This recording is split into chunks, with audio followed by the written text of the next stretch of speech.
Every writer I know wants to get better at writing. We all do. I still do. Of course, that desire to improve doesn't go away once you've published books. So what are the 3 common tendencies I see holding writers back from improvement? I'm going to share them with you today in this video. Let's go.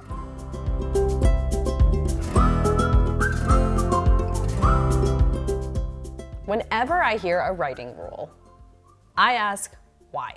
I am very skeptical of writing rules these days because for years I was tyrannized by them. Most writing rules, I think, are kind of nonsense, or at least they need caveats. Show, don't tell, for example. I have so many issues with show, don't tell, because it's show and tell. There's telling in all good writing. But anyway, that's not for today. Today, I'm talking about things that hold back your writing, and there's a handful of kind of low-hanging fruit that you can tackle to improve your writing in a substantive, meaningful way. Okay, let's get to it. The first issue you may be having is trying too hard to write like someone else. A lot of us want to be the next Stephen King or Elizabeth Gilbert or Celeste Ng, but the truth is you won't be, and I don't mean that in a put-down kind of way, not at all. What I mean is that you won't be them because you'll be the first you, and there won't be anyone like you after, right? The only person who can write like you is you. So the best thing you can do is figure out what your voice is. When you try really hard to sound like someone else, that's when writing gets miserable. Of course, we all want to be like our heroes. For a long time, I would have given my big toe to be George Saunders. I still love George Saunders so much. And to be honest, I learned a lot by emulating him. It's interesting to look back on early drafts of my very first novel because I can see his influence there. But what I had to learn to do is to take that influence and then follow my gut around who I was going to be as a writer.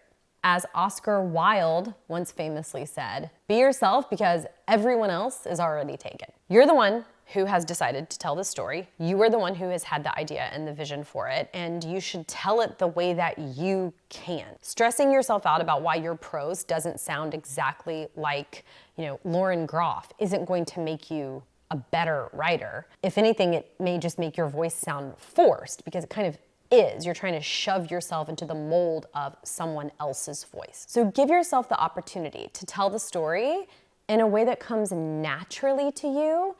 And paradoxically, I think that this is how you stand out in the long run.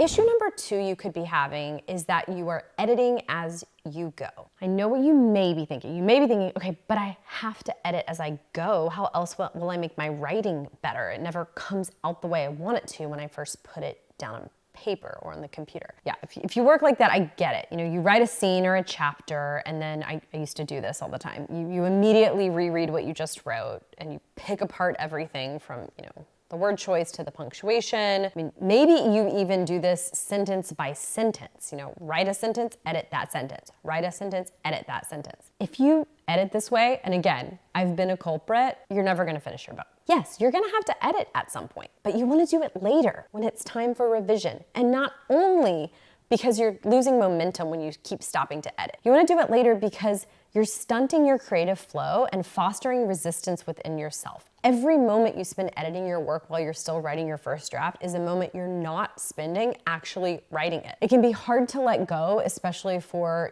self-described perfectionists, but you're never going to finish your first draft if every sentence you're throttling yourself with a dozen criticisms. Remind yourself that there will be a time for revision and that time is not now. If you edit as you go, not only will it take you forever to write a draft, that is if you even finish a draft, but you'll be looking for problems before you even know what your story really is, right? You're not a good editor yet. Your editor has not been trained to do the job you are giving them because you don't have a story for them to look at yet and know what to edit. I am rarely prescriptive about my writing advice, but this is one tenet that I really feel very strongly about. Stop editing as you go. I think it applies to all of us. Okay, before I share one last thing that might be holding back your writing, quick invitation. I have a free private group for writers working on books where once a month I host a live event where I plan out the first third of a new novel from scratch. It's super fun. It's like improv meets novel writing, and you'll learn by watching and participating. You can join this event, 30,000 words in 30 minutes, watch Mary plan the first third of a novel from scratch at the link below this video. Okay, back to the video. Issue number 3 is that you may have underdeveloped the internal life of your characters.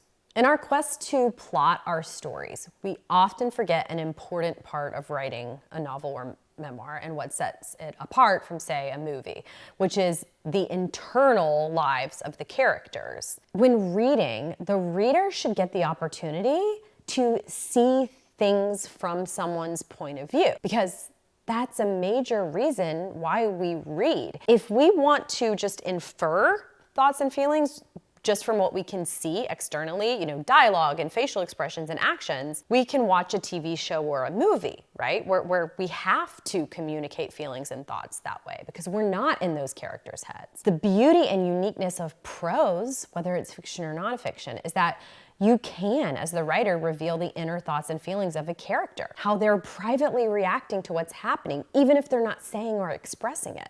You can get into their heads. So if your story is feeling stilted or dry or just flat, it isn't resonating emotionally, you'll know it when a reader ever says to you, like, so what? Or why does this matter?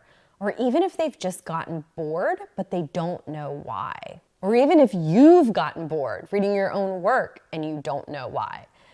If this is happening, you might need to spend more time inside the heads and hearts of your characters.